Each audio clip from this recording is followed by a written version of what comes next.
the opening leadership panel, and the theme is Decoding the Speeding Trends and the Future of the D2C Industry. So ladies and gentlemen, up first to moderate this session, please welcome on the stage Ajay Rao, founder and CEO, Emiza Inc. Joining us on stage. Ladies and gentlemen, put your hands together for Ajay Rao. Good morning, thank you very much for being here. And our panelists joining us right now, please welcome Aashish Batra, co-founder, myPAPERCLIP, as he walks on. Loud round of applause, please. Thank you very much.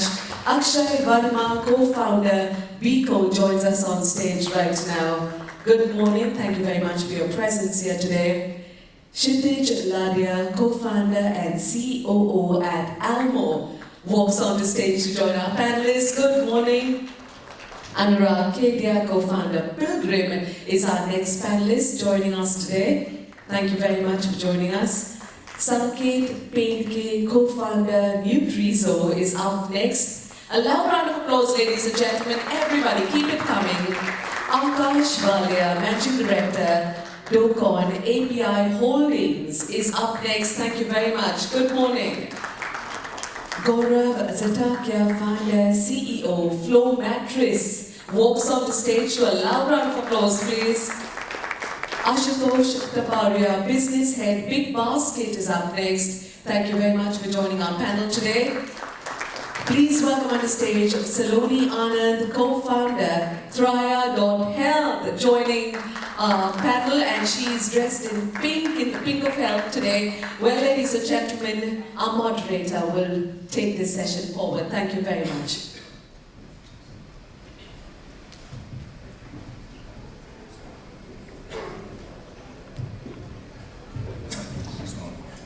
Good morning, everybody. Lovely to be here this morning and see all of you here. Hopefully all of you are wide awake, bright and cheery. We've got an exciting panel with us today to discuss this topic today. And primarily, if you look at it today, with e-commerce coming in, with D2C coming in, there's been a whole lot of change in the environment. Right? We are sitting on shifting sands today, where we're in the era of Shark Tank, where a whole lot of young entrepreneurs are able to come forward, share their dreams, and actually build on that in an open forum, right? So entrepreneurship is something that has come to the fore now, with multiple brands getting a platform on Shark Tank, getting a platform on Amazon, Flipkart, their own website. So I think it's a completely different world from what it was about 10 to 15 years ago. In the midst of all this, you've got so many brands coming in, you've got multiple trends, you've got quick commerce happening, you've got that entire story playing out. You've got concerns around funding, the funding winter. So there are a lot of questions that also come to the fore along with these opportunities. And the idea here today is to have a discussion with the panelists and with the audience to really figure out what are the trends today, how are they going to play out, what are some of the things that we should catch on to, and what are some of the things or pitfalls that we should avoid. So, without further ado, we're going to sort of get into the session. And it's going to be a simple format of question and answer, where I'm going to throw out a few questions that will sort of help answer a lot of questions which may be on your minds to our esteemed panelists, and then they'll respond to that, and post that we will then open up the floor to the audience, right? So I think the first topic that I'd like to touch upon is something with a little bit of glamour, right? I think we're all seeing now celebrities and celebrity endorsements is a new trend, especially with D2C brands. We've seen all the traditional companies doing celebrities, but D2C brands are now sort of coming up and doing celebrity sponsorships and celebrity endorsements themselves.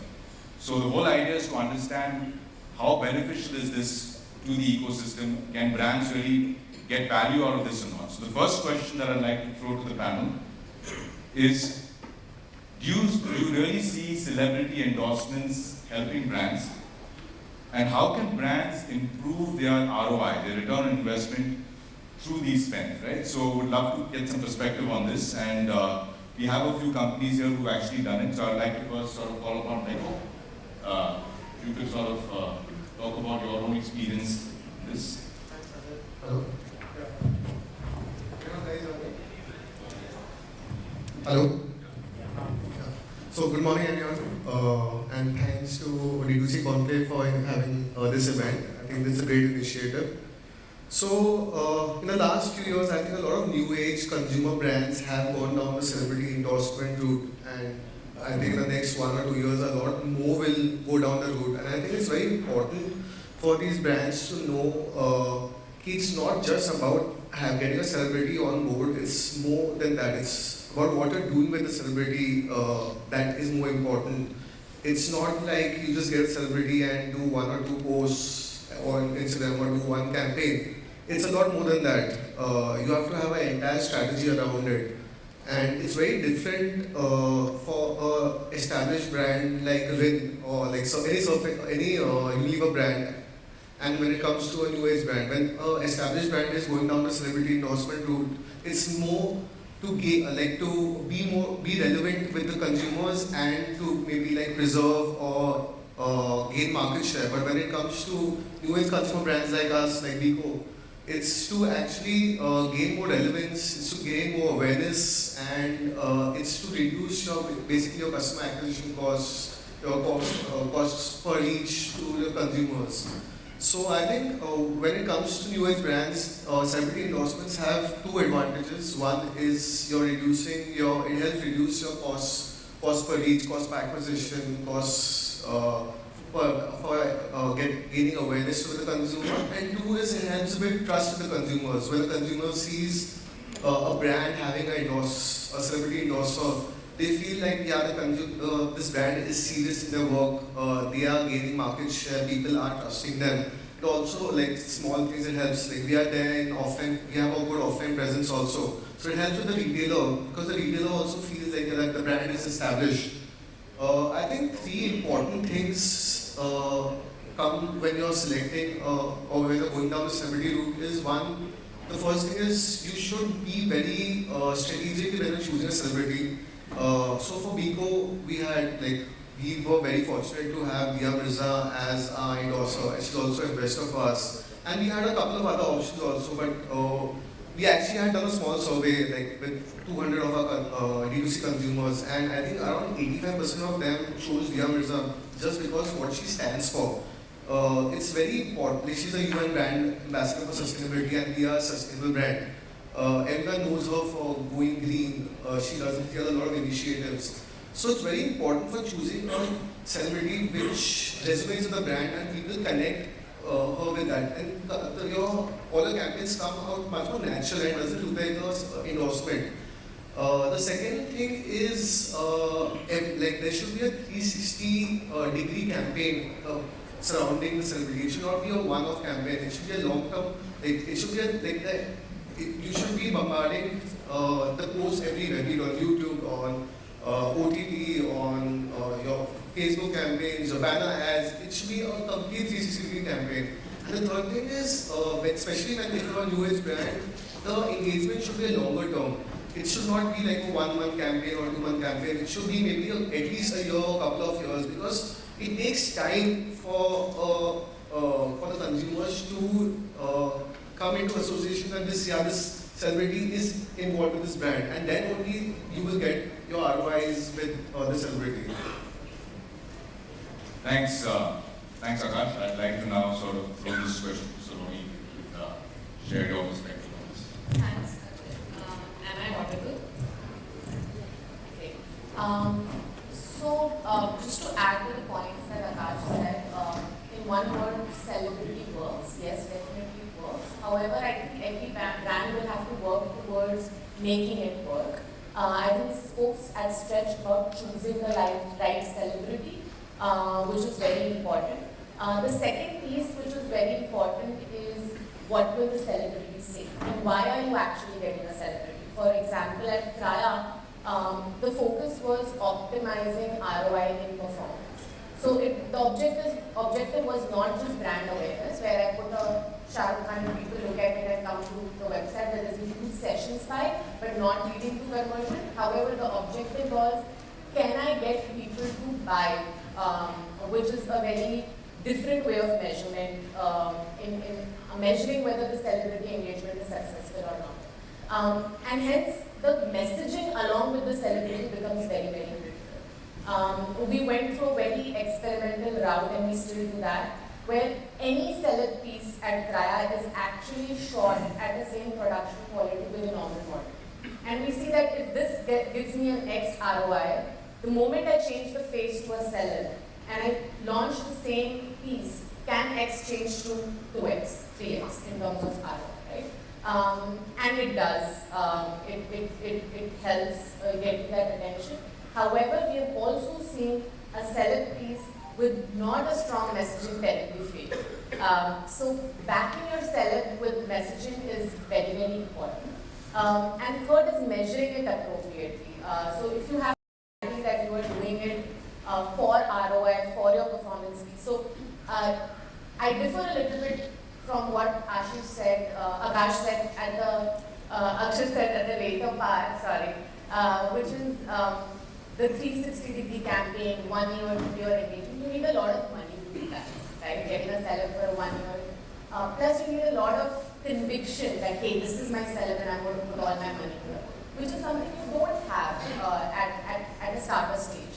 So it's okay to take it small, take it at a small 1 minute video level that I'm going to just test out this video and can this video make my ROS for that month 2x. And you need to measure it in a manner that, hey, if look at your market expense and then see adding the seller expense to it is useful or not. Does the math work for you? So you would know based on your monthly spends whether it's the right time for you to get the seller. Number one. Number two, a very good way of measuring your seller engagement is we use this term in Traya. Is it dominant enough? So just giving you an example. The first time, almost April last year when we did the first seller engagement, the moment we put up that seller ad on our ad platforms, there were about 50 different ad sets running across various ad sets. And the moment we put the seller piece, in 12 hours it sucked all the budget from all other ads, which is the first sign that it's a successful piece and you are heading in the right direction.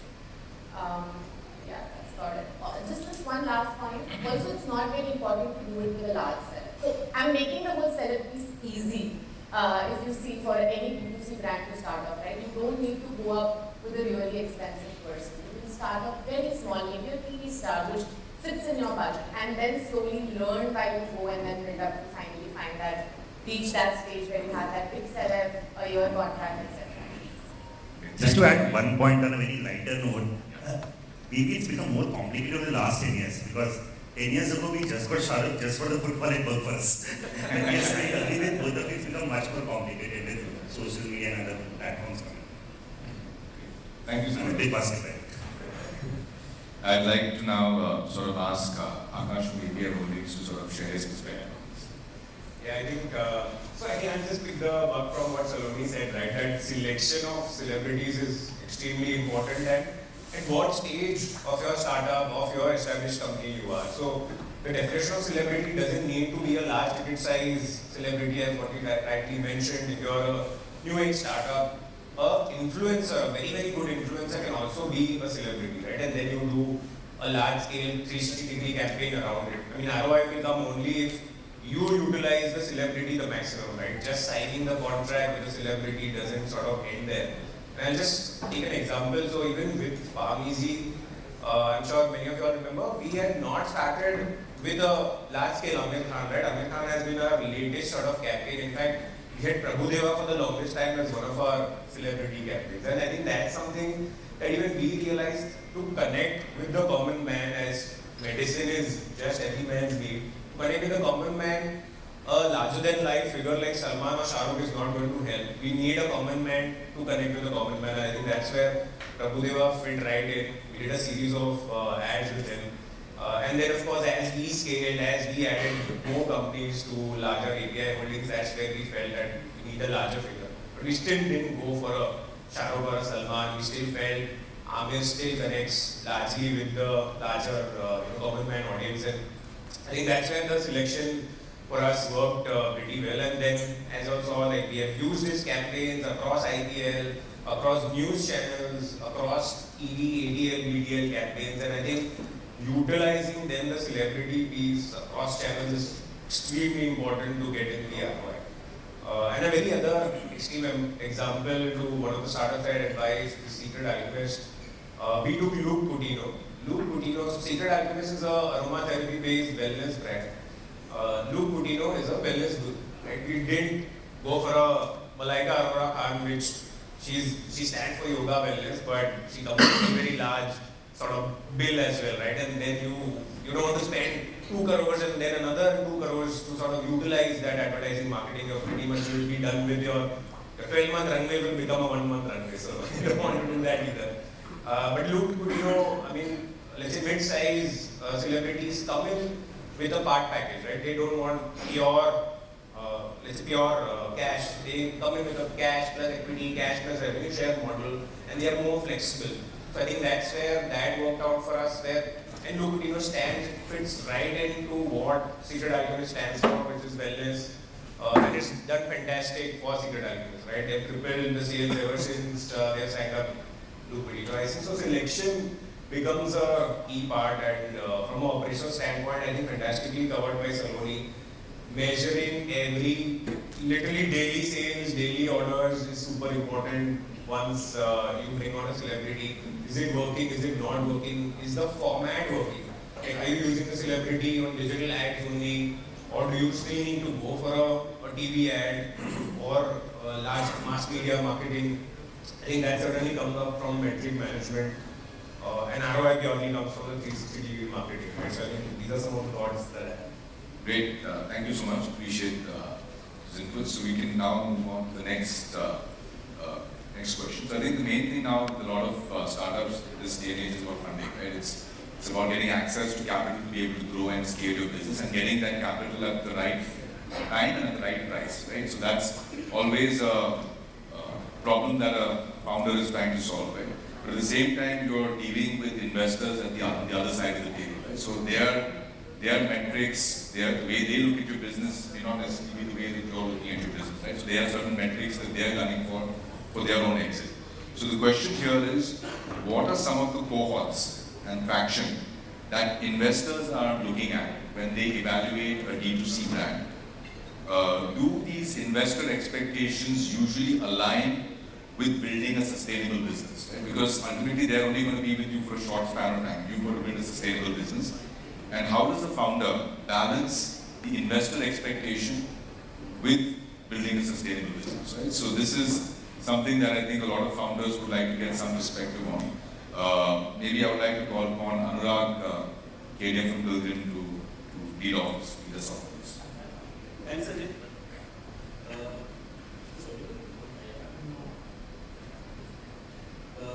I think things have changed over the last couple of years. A couple of years back, probably the focus from investors was a lot more on growth, then a little bit on CM2.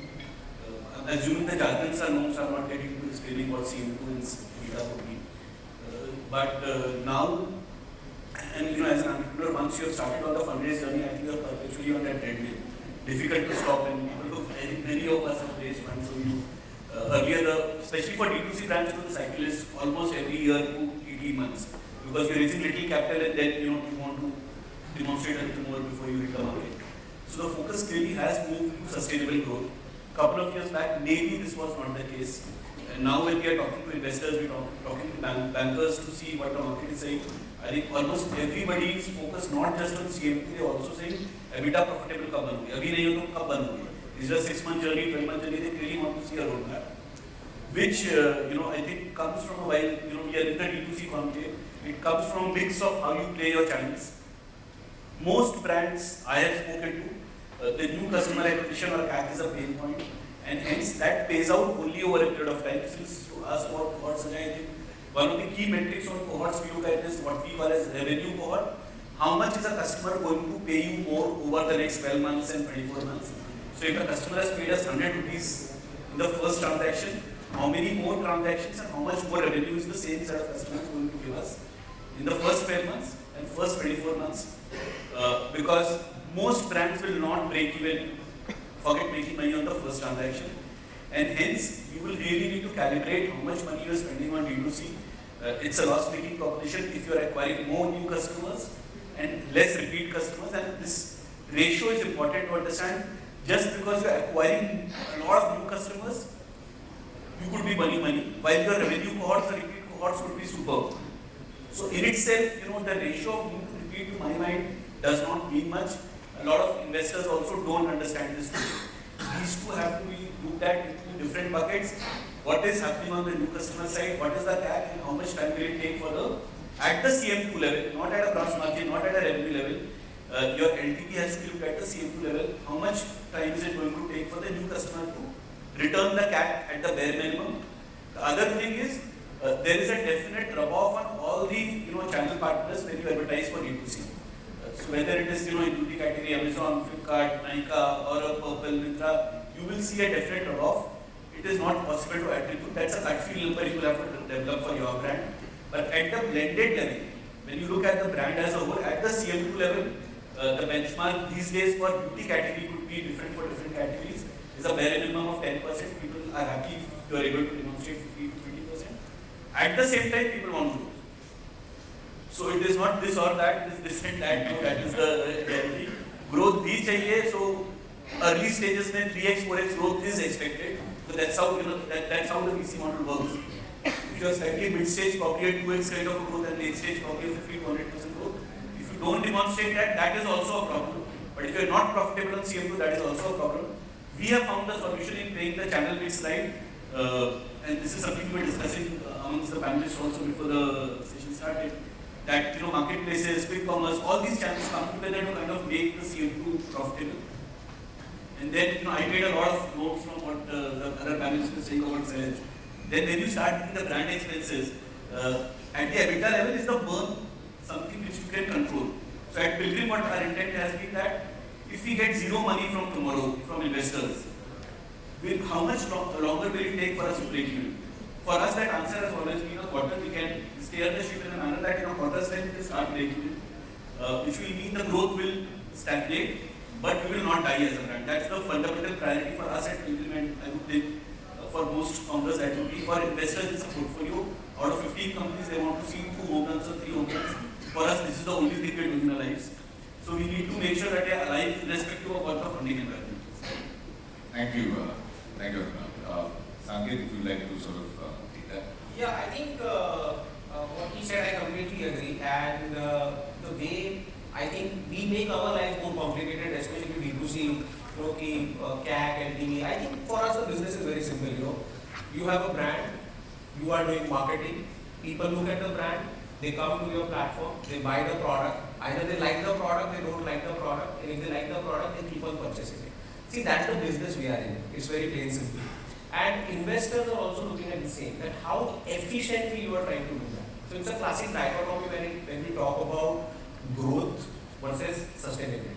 So in fact, what we are also doing at Nutrizoe, and this what we have been trying to sound off to all our investors whenever we are raising funds, that whenever we are raising funds for the next 12 to 15 months. The idea is to break even in the 12th month or the 15th month.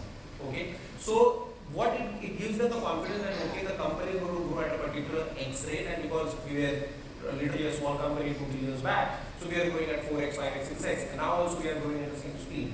So now when we are going to investors, we tell them that look, there has to be a fine balance between the growth and the sustainability that we have to do. As a measure, what we do, and I agree with Anurag, is that we have got one more metric where what we say is that whatever we are trying to do as a monthly number, I basically try to limit my burn in 10 to 15% of the range of my monthly revenue that I do. Because what it does is it gives us a good runway for the next 3 to 6 months before even we hit the market for the next round. Or conversely, what it does is it tells us to multiple channels that we have that okay, I just need to increase my revenue by another 30% and then I will break even. So that is a very fine path that we follow, especially in my category, which is health and wellness. So yeah, that is all. Thank you. The next thing we'd like to touch upon is about customer engagement. Right? So D2C is all about building a relationship one-on-one with your end consumer. Right? And whilst D2C brands look beyond their own website and multiple channels, building that relationship, building that engagement with your end consumer is a very, very critical piece, because that is sort of your identity. Right? And that identity is then what you sort of take across multiple other channels. So want to get some insights in terms of how do D2C brands drive engagement across their various platforms, and what are some of the strategies that have been deployed or that have worked for you, that have helped you enhance your LTV, reduce your ROAS, so on and so forth, right? So, we'd like to touch upon this. So I would like to first open this up again back to Akash, if you don't mind, and then we'll... Sure. So I think, at PharmEasy, we literally survive because of retention, right? And how we have approached largely retention pieces, even from a doctor network, which is the patient from the doctor's perspective, is you have to break down your customer into smaller cohorts, right? So of course, one cohort, methodology everybody knows, which is based on monthly basis, N+1, N+2, where is your bucket stabilizing in terms of where is your customers not stopping to drop off, and then you sort of do more of that activity. I think that everybody is well aware of. But another set of cohort is understanding the customer as to which category of product they lie in, right? So for us, now let me take an example. For PharmEasy, we sell medicines, right? And for medicines, there are two large categories that exist in the market, which is chronic and acute. Very simply put, chronic is your cardiovascular related stuff, respiratory stuff, diseases that stay on. Diabetes is a classic example, diseases that stay on for long. And acute is when you fall sick or when you have a stomach upset, right? And so I may sound technical, but it's super important to sort of drill down, and that's why I'm going a bit deeper. So on the chronic front is where our largest retention focus is, right? Because you know that customer is going to need medicines month on month. A person, unfortunately, having diabetes needs to have medicine every month to sort of manage it because there is still no cure. And that's where we pretty much focus a lot of our customer retention journeys, year-end campaigns on the chronic segment of customers. Of course, you break them down into months, and then you further break them down into chronic and acute. And then you sort of every month send them a maybe dosage reminder or a refill reminder, because typically customers buy for 1 month. So you need to understand how long is your product lasting. So for example, let me give another example on the flip side. For Secret Alchemist, aromatherapy oil typically lasts for almost 1.5 months. It's not a 1 month bottle, right? So it's 1.5 months. So at the end of 1.5 months, are you sending a refill reminder that, okay, your roll-on would have been over, you can order again and try to ensure that the customer is buying from you. And service aggregation, which is, let's say, PharmEasy as an example, and product selling are two different things. So approaching retention differently is important. For service aggregation, if the customer has bought from you 3 times, you have the customer, right? From the 4th time on, but for product, it's not necessary. If he's bought from you 2-3 times, you will still have a follow-up, because the customer has found another product that is available in that same category, maybe 50 rupees lesser, and he will move to that product. So you need a continuous sort of CRM campaign for product-related D2C companies. And I think this is how we need to at least segregate and bucket the customers before designing the retention campaigns. Thank you. Aashish, maybe you can shine a light. Sure. So, for us, we're a stationery brand, right? And like Akash also said, we are in the medicines field. So for us, it's very generic, so to say. I mean, there's certain brands that are already there for a particular medicine that you're looking for. Here, in our category, it's more, we're trying to establish a new brand, as a note, in the notebook, the stationery category. So, and for us, LTVs, for us, the average order value, retention of the customer is what we also primarily survive on, because as a brand, we're completely bootstrapped. And it's extremely important for us to be profitable from day one at the unit economics level. Now, for that, I think, as a brand, there are 3 things that we follow in terms of increasing the LTVs, and the large part as an AOV, because in our category, the AOVs are really small. So how do we push the limit and come to like upwards of 1,000 rupee category? Here in our category, I think product plays the biggest role. So if you bought a notebook from our brand, you have so many brands to choose from. How was the experience of that particular product? How was the quality of that particular product for you to come back organically and just order it again, right? So product plays a really, really, really important role in our case.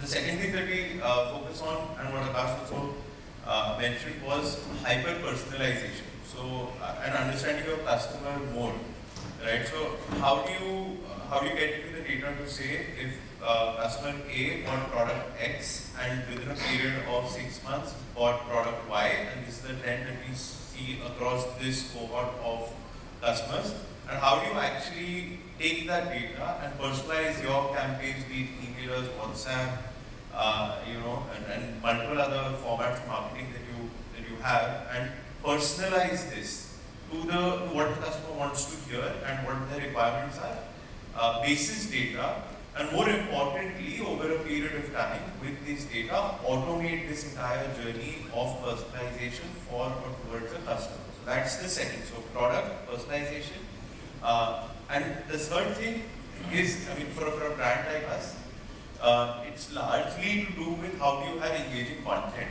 use cases of a particular product, and how do you take that content and turn that into commerce, not for your first sale, but how do you, instead of selling a product, sell a brand or sell a lifestyle. And when it's once a great product and a good brand can come together, that's when a lot of magic happens. The customer is not only choosing the product, it's choosing to be a part of that lifestyle, a part of that entire lifestyle that the brand has created overall. So I think these three things have really worked out for us as a brand. So just as a follow-on, talk about hyper-personalization. Right? So are there any specific tools or things that you use? Maybe you can help us understand what are some of the tools. Because see, hyper-personalization requires a lot of data. It requires tools to be able to work on that data and sort of create that sort of experience. So what are some of the tools you use to? So see, we've automated, since we've been running this for the last 6-7 years, we have enough more data, right? So there are tools available in terms of how you personalize a marketing activity in terms of emails, right? So if someone's bought a 2023 planner from me, what are the chances of it purchasing, a notebook or a memo blog or something like that, right? In the next 6 months, and once I have that data, I can make that entire sequence automated on an individual platform. Beco is one platform, there are multiple other platforms that are out there. To automate an emailer going to a person who purchased a 2023 planner in January to remarket him in March for an XYZ product with a higher probability of conversion. Like that, you have multiple things with WhatsApp and all that. Thank you. So the next thing we'd like to touch upon a little bit is, we've talked about now the online piece, web store piece, but finally, I think the holy grail for any brand is to sort of get into offline, right? I think that is eventually where most brands would like to see themselves on the shelf in their neighborhood store, right? So let's talk a little bit about the journey from online to offline. And the critical point here is obviously when you get into offline, the key part is distribution, and how you get that distribution, which is something which has taken companies like Unilever, P&G years to build. So the question here is, at what point should a D2C brand in its journey think about going offline? And what does it take for a D2C brand to successfully make that transition? Right? So it's a two-part question. So I would like to sort of open this up to Kshitij from Almo first. Right. Are you guys? Yeah. So I think, D2C or our own web store is more like a launch pad in my mind. Right? When you begin the journey by creating your own web store, you are very closer to the customer, you can get quick feedbacks and you can iterate on that. Now, as far as going offline is concerned, I don't think there's any right time, and it depends upon 3-4 important factors. The first one would be, where is your customer? Right? I mean, it essentially revolves around that. But the parameters around that would be price. So let's say if you have a product which is extremely low price, let's say it's a product which is selling between 100 and 150 rupees. Now online doesn't make sense, right? Your fixed cost of operations will never allow you to make money in that kind of a price point.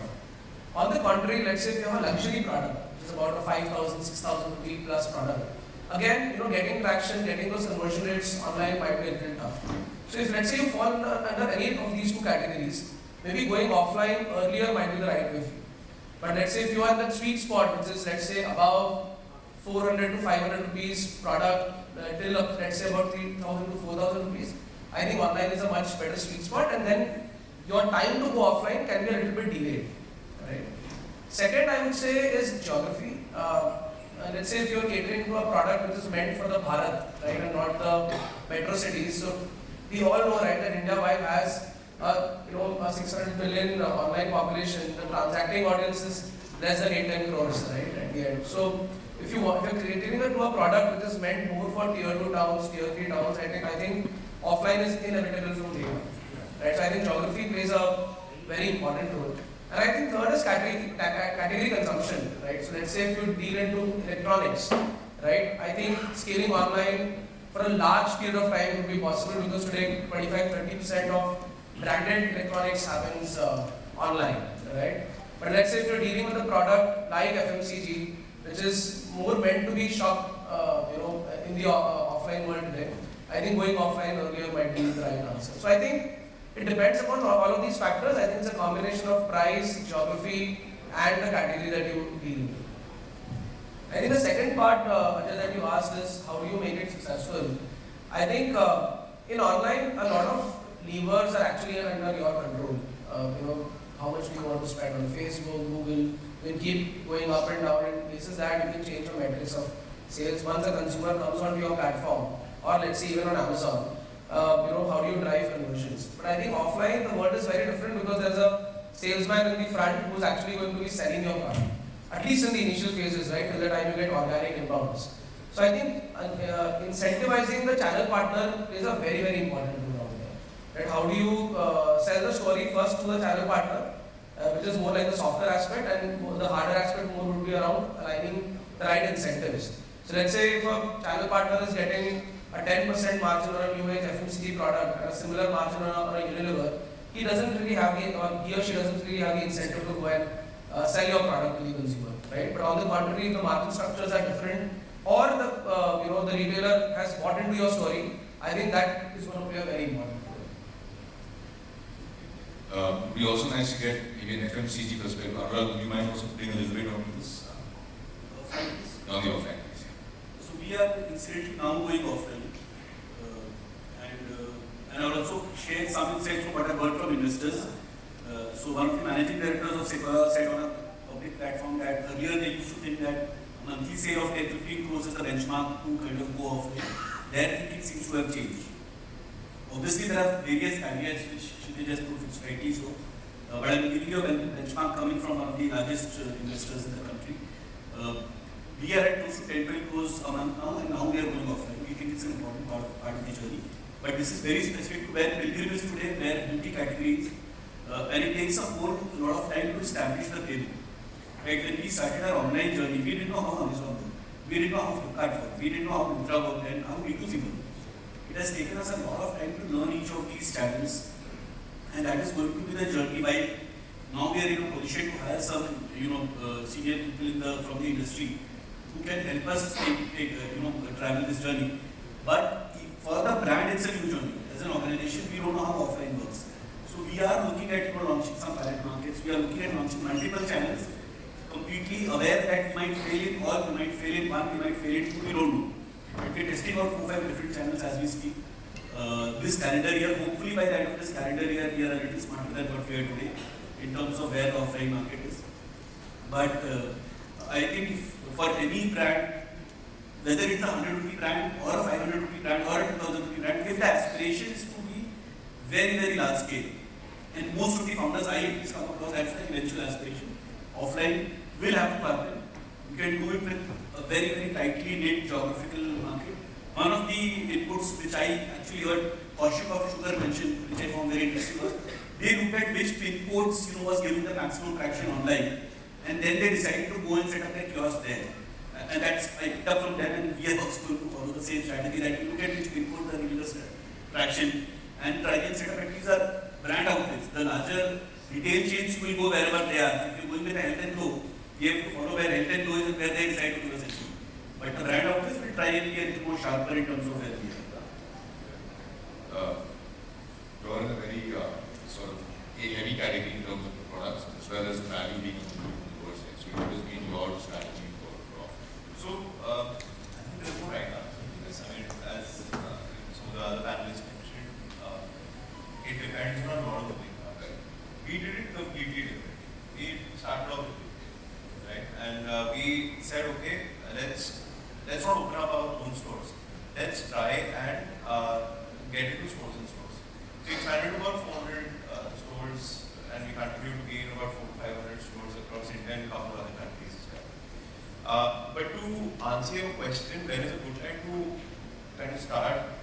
consider being offline, I think the answer is very simple. You have to look at how much there is demand of your particular product. So in our category, if I have to share my example, right? And if I had to do it differently, a lot of stationery stores today, how they sign up with us, bookstores sign up with us in the offline channel is completely organic. I have 0 people on my sales, right? How we do this is the customer who's been buying online, Amazon, a couple of other stores, they go to an XYZ store, they say, do you have any products on? The answer is no. And if there are 10 customers walking in on a daily basis asking for the product at that particular store, it's easy for me to go and sign up on my terms, right? And then there are discussions about opening stores. There's a lot of capex investments and all of that that are involved. So as a brand, then you will have to ask yourself the question as to, is there demand, or are you trying to create demand, or are you trying to push a product down someone's throat through the retail channel or the online channel or not? So this is extremely complicated space to be in. We chose to do it through a distributor-led store model, and we probably this or the next year plan to open and experiment with our stores, because today we're confident that in certain pin codes, in certain areas, in certain malls, there is demand, but we're not available, and customers going there. So it becomes a very easy decision at that front. But to be honest, we did it completely wrong. Started retail first. Yeah. So the next thing we'd like to touch upon is in terms of customer experience. Right? So we talked about customer engagement, but customer experience is critical in terms of delivering of the product. Right? How do you ensure that the entire journey of that customer is seamless, such that eventually he prefers buying from your channel rather than from an Amazon or a Flipkart, right? So what are the main issues faced by D2C brands in delivering a seamless customer experience? And at what points in the pre-order to post-shipment journey do you see the experience getting broken today? Right? And what are some of the solutions that you all have deployed in your own businesses to improve that? So I'd like Gaurav, you can take that flow back this point. So I think for us, in terms of the pre-purchase part of the journey, there was, I think most things we were able to control as a brand. One of the breakpoints that we experienced early on was because we operate in a category where the consumer needs to measure his or her bed before they can figure out what size of mattress they need to order. We realized that a lot of customers didn't know how to do that. And so, we added a video to our product display pages that showed people how you can measure your bed. Then we figured that still wasn't enough. And so we added a video call button where people could reach out to someone from our team that could handhold on video and make sure that they were measuring correctly. So I think the pre-purchase part is, I think, fairly simple for brands to solve for. I think for us, one of the big pain points has been on the post-purchase side with logistics specifically. And so whether it's forward shipments or whether it's reverse pickups, because guys like us offer a very generous 100-night return policy, there's always delays. And I think I don't think there's a permanent solve that we've found for it, but I think the one thing that we do proactively now is look at our data, try and look at which shipments are running behind schedule, whether it's forward or reverse, and try and proactively escalate those to our transport partners before the customer has a chance to escalate to us.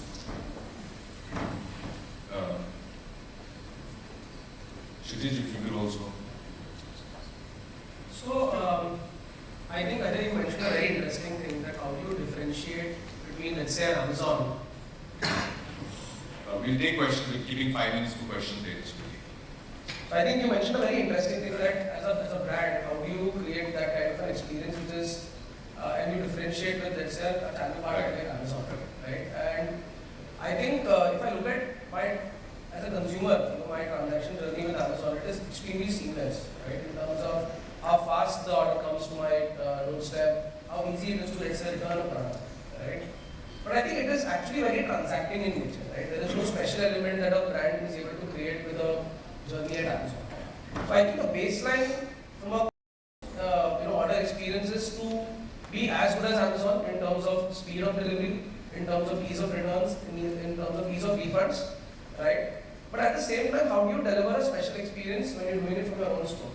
I think one of the key elements that we do is the entire unboxing experience, right? That like the Amazon product is actually going to come in a brown corrugated box, right? Can you create something special out of it, right? Can you create an experience which someone remembers? Because think of it from a consumer standpoint, before the product reaches a consumer, they are actually talking about a digital screen, right? But the moment of truth is actually when you see the product in your hand, right?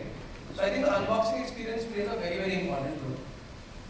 I think there's a large underestimation, when on the D2C store in terms of managing the reverse flows. I think I'm sure all of us here have optimized, all our efforts in the forward part of logistics, which could be with respect to pricing, with respect to speed, opening up regional warehouses, etc. But I think the break point according to me happens on the reverse journeys, right? A consumer has returned the product, the refund is not coming in. Like, in case of, let's say Amazon, as soon as the product is picked, the return hits your account right immediately, right?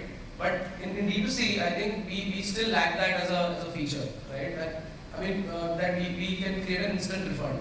Now think of it from a consumer standpoint. The consumer has paid money, has returned the product to you, and is still thinking, when am I going to get my money back, right? Or let's say in our category like apparels, where exchange is a very important element. How quickly can I get an exchange? So, like one of the things that we did is we enabled doorstep QC to offer all our consumers to ensure that as soon as the product is picked, we can ship out the next product. So that reduce the time of exchange from a 7-day to a 2-day, right? Or let's say as soon as the product is picked and QC is accepted, we initiate the refund. So again, reduces the time of refund from 7 days to 4 days. So I think a lot of focus around reverse as a mechanism, I think is super critical. The entire unboxing and packaging experience plays an important role. But you can't do both of these things without not hitting the baseline that Amazon gives you with respect to speed and the ease of managing the delivery. I think that's what I think. Aashutosh, maybe since you sort of run supply chain for BigBasket, maybe you can share some light in terms of your own experience in terms of delivery, right? Post-delivery experience, the return management piece. So we deliver mostly perishables, right? And we package food only not like Apple. And clearly returns are because we are just talking about it is return being 4% and feeling that it's high, and we really have very frequent returns, and most of the time our returns are then unusable, right? Because it's perishable. So we figured it out that sometimes reverse logistics costs were much more than actually the cost of the product themselves. So we have tried various methods and sort of zeroed in on a strategy, and I'll just share some snippets of the same. So during COVID, obviously it was more difficult to take back a lot of touch points, delivery rider safety, and even after it comes back, sanitizing before we reevaluate it became a big problem. So we went ahead with the policy that, so from 100 rupees to up to 500 rupees, no check, you just not even pick up, we'll give you the money back. And we realized that obviously our costs went up, and it is a very small and incidental percentage of customers who take advantage, but that small percentage makes a big dent, and it hits your bottom in a big manner. So we went up to just one level up of saying we'll pick up and throw. So we picked it up in a hygienic manner, and without even checking back, we used to just discard it and throw it away in our warehouses. And that led to almost a 1/3 dip in our wastages, just simply picking it back, not asking anyone to check, because we knew it was bad, right? The customer has said it is bad. Just throwing it away in the warehouse in the first mile itself. And that really helped us. So that was a very big insight. Just bringing back the whole setup, I will pick it up. At the same time, we also added that many of them were very small ticket items. So for example, I was just mentioning in the morning also, we order 4 apples at a time, right? And one of the apples is spoiled. Now, I would not want you to take back the entire set. Why should I, right? I still need my apple, right? And I will still have to then order again. I am fine, just take back one apple and give me one more. So we tried to optimize that workflow for the delivery rider itself, that unlike other deliveries where it's a closed delivery, our deliveries are in a way open. So at the point of delivery, if the customer is not satisfied, even if he wants to say give back a part of it, we enable our delivery rider to do it, and the credit in the VP quality at least goes back instantaneously. And while obviously there are some elements, for example, 1 kg potato, 1 is spoiled, how will you do it is 1.12. So we made it very simple, 0.1, 0.25, 0.5 and so on, and he can err at the side of customer benefit. All these things make the experience so much better for a customer that he doesn't have a bad return. Because as you said, it actually breaks at return. Till that time everything is hunky dory, right? Once you enter the house, you realize where the gates are. And so just these are the things that while it's good to trust the customer, it's good to trust God, but it's still good to keep questioning once in a while. And some processes which intuitively sound very silly, like throwing away whatever you pick up, might actually save money in the long term. Very interesting. So maybe from a trial point of view, you can share a little bit about. Fortunately, life is not as difficult as it sounds at your end. However, I think early stage, the ecosystem of logistics is very well laid out, right? You can outsource your warehouse, you can outsource inventory management, you can outsource, get an aggregator, tech-enabled aggregator for delivery. However, when you grow, you realize that getting that tag that, like he mentioned, on Amazon, etc., is very difficult with this model. And also the quality of last mile delivery. Is the agent actually doing 3 attempts that you expect? What is the reliability of that? So these are challenges that we are stuck with. I don't have a well-defined solution yet. However, other than packaging, what worked really well at Traya is being proactive on communication. Understanding where the delay is happening, keeping the consumer in loop, and using technology to do so. For example, a very big hassle for the customer is that when we receive a trial regime, we don't know how to use it because it's so different, and it's a regime and it's a medical treatment. So we use a technology where we on the fly build a doctor video that tells them exactly the products that are in their regime on how to use it. So if I have, say, 4 things and I have to use it in a certain way, the video just talks about those 4 things and it's on the fly using tech. So that solved the problem on how to use when I receive my box. So I think proactive communication is a small step on improving customer experience while you reach the Amazon tag. Thank you. The next thing that I think I would like to sort of get into is the whole e-commerce versus quick commerce, right? So we've seen a trend at least a year ago where a lot of brands were all jumping on the bandwagon. I want same-day delivery, 8-hour delivery, 5-hour delivery, 2-hour delivery, 10-minute delivery. So these were sort of unrealistic expectations. And thereafter, then you had the whole Q-commerce piece coming in. This is all largely led by sort of expectations Q-commerce brought to the fore, right? So the question that I want to sort of throw out here is, where does e-commerce end, where does Q-commerce begin, right? And how should brands sort of look at their e-commerce strategy, keeping in mind that Q-commerce is here to stay, right? So we don't want to be everything for everybody, right? So we need to figure out where exactly we want to be. So the question is, e-commerce versus Q-commerce. How does one see these 2 channels playing out? And how should a brand recast its e-commerce strategy and objectives in light of Q-commerce? And I'd like maybe Akshay to take this off. So I think what quick commerce has been able to do is identify the gaps that's there in the current e-commerce sector and the pain points of the customers. So there's a particular set of products that the customer require maybe in half an hour, 10 minutes, 1 or 2 hours. And I think what brands should fundamentally ask themselves is, are your products what customers require in the next 2 hours or the same day? If the answer is yes, then quick commerce is the right way to go. For categories like the traditional FMCG categories, what is there in the moment of kirana stores, categories like household essentials, snacking, confectionaries, cooking essentials. These categories are what consumers are requiring as soon as possible. But obviously, if you have mattresses, maybe personal care items, electronics, that is not something which a person requires as soon as possible. So categories are very important when you are defining your e-commerce strategy. Also, what we are seeing is when we see e-commerce, the lower value items are moving faster than the high value items. Like items which are less than 200 rupees, maybe in terms of per unit price, that is moving much more because people are consuming these smaller SKU items when they require urgently. But when it comes to items, and actually these are the SKUs which cannot sell on Amazon and Flipkart and other marketplaces because the delivery costs do not, you cannot afford those prices. But when it comes to the higher end SKU products, like maybe a pack of 8 toilet rolls, let's say, or a pack of 8 toilet rolls, we have single toilet rolls. But single toilet rolls go very well on e-commerce, and a pack of 8 go very well on Amazon. So the higher value items go much well on the marketplaces and the e-commerce sectors, and the low value SKUs are going much better on the e-commerce. That's how we are dividing our position. So, before I throw this to you, just one thing I wanted to sort of see. A lot of people have been hearing saying that Q-commerce is not really competing with e-commerce.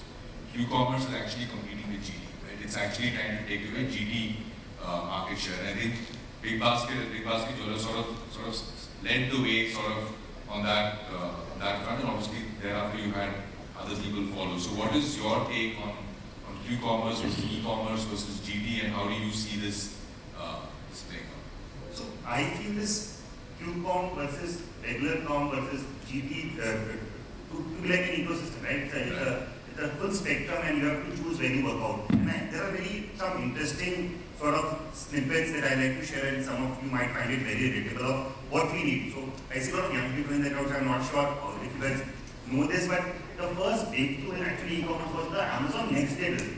Not even saying that next day was like breakthrough. People had not imagined it, that how is that even possible? That will come store everything outside the city, right? So they had a network, they said next day delivery, and groundbreaking. From there to 10 minutes, it's obviously a long journey. The cost came going up.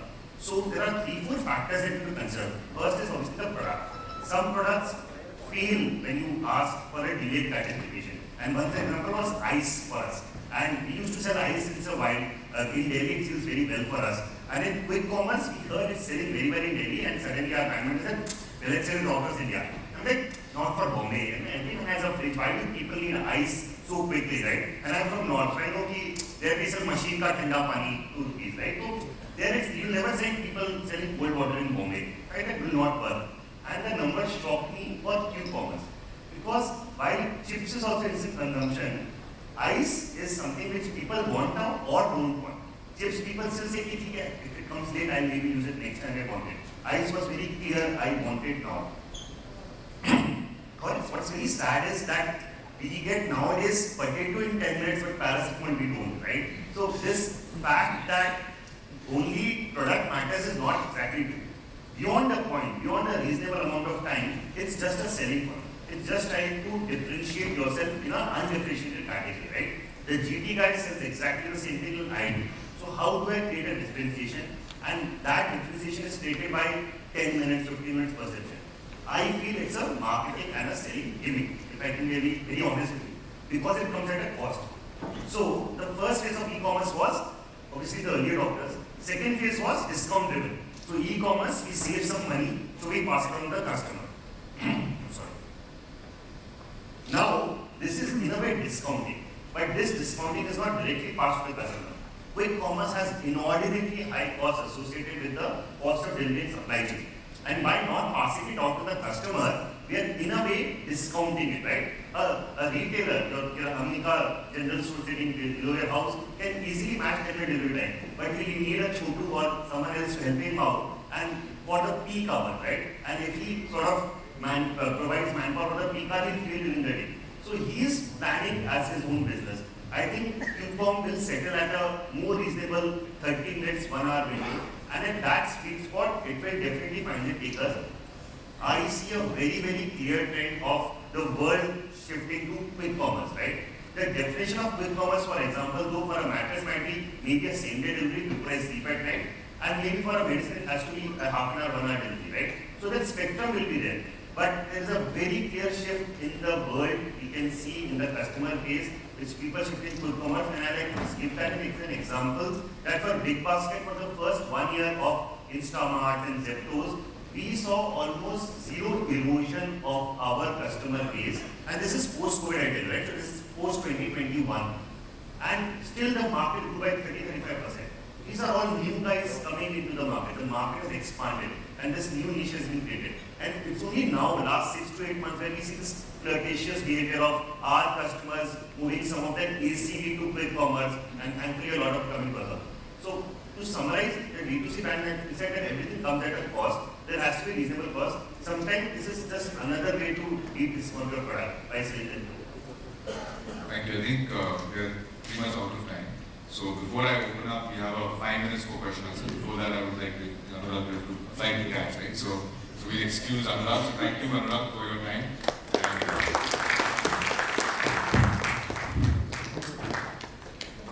don't forget to leave the mic on the other side. We'll be up with you on your journey to the airport.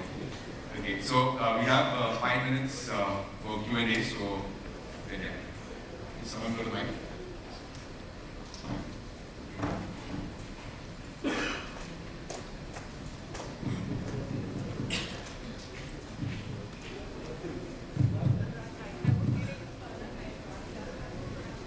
Thank you. I'm Anita. I represent NUA. It's a feminine hygiene brand for those who don't know. Firstly, thanks Ajay for touching upon very relevant questions. I think most of them are ones where we have an internal tryst with all of these. I'd like to pick up two of them very specifically, and we are battling both of them right now. The first one is on celeb endorsements. So we also went the celeb endorsement route with our investor cum endorser Decoding. Okay. I heard all of y'all speak about short-term gains that a D2C brand can get out of celeb endorsements. Maybe it's organic search or CAC reduction. I want to know from the experience of the panelists if there are any long-term gains that a D2C brand can expect from a celeb endorsement, and what could be some of those KPIs to look at that, right? The second question is on the balancing act between growth and sustainability, right? We look at it internally as what is the ideal LTV CM1 to CAC ratio, right? And we have our set benchmarks for that too. But what could be the gold standards to look at from your experience on LTV to CAC when one balances growth and sustainability in the longer run? Thank you. Yeah, I'll take the first one at least. See, on celebrity endorsements, what my experience has been with either Emiza or Secret Alchemist. How do you define short term, right? So, of course, yes, as soon as you do a celebrity endorsement, you will do a big bang behind it in terms of marketing, in terms of media. And that's sort of just creates much more awareness. A celebrity gets in a huge trust factor, right? Today, if I talk about medicines, people are not going to trust as much as, let's say, Amit Khan is going to talk about, okay, this is a very good platform to buy medicine. It builds a trust factor. This helps in the long run, the trust factor building the overall endorsement. But yes, absolutely, if you see in terms of sales numbers, because literally everything comes down to sales and your CM to EBITDA margins, right? It helps in the short run, right? Which is a 1 year period. Typically, you will see even celebrity endorsement agreements don't last beyond 2 years. The largest celebrities are even shorter. So that's where you need to probably ask for yourself that, okay, are you looking for a long-term partner and probably even do an equity share and get that that celebrity on board? For example, I mean, so you mentioned Deepika Padukone, she's now on board the 82 Degrees brand, right? And I'm sure somebody else is running it, but she's pretty much invested into it. Similarly, I know Malaika Arora is pretty much invested into Kapiba as well. So things like these structures help out in the long run, because even, let's say, even in this scenario, in this structure, in an equity share structure, one part will be cash, right? That cash will last on deliverables. So the deliverables can be either 6 months, 1 year, 2 years at maximum. Then beyond that, you still want to use the celebrity, you still want to ideate that celebrity, if that's the thought process, then a cash plus equity structure 100% works. If you need a pure play endorsement that, okay, I am doing, let's say, 5 crores of sale, I want to make it 15 crores, then yes, certainly a 1 year stint or even a 6 month stint for that matter with a celebrity sort of ends up. So it purely exactly what you started off with, right? So do you want a short term play or a long term play? If it's a short term play, yes, go ahead, get that big celebrity, do a big bang. You're going to spend a lot of money, but you're going to create a LTV value. And if you want to do a long term play where you want to sort of brainstorm, sit down in a room and brainstorm with the celebrity, that's a very different kind of structure.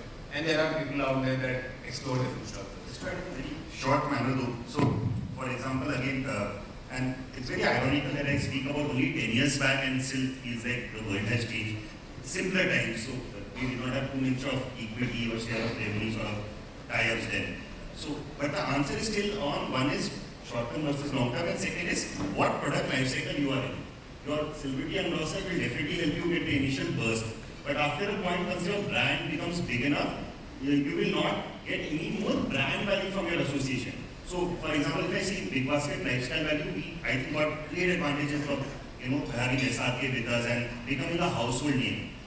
Of late, we are actually getting much more value out of tying up with influencers, micro-influencers for our niche range and niche connect. And that cannot now be even replicated, I feel, with SRK, with all due respect to what all he has done for our brand.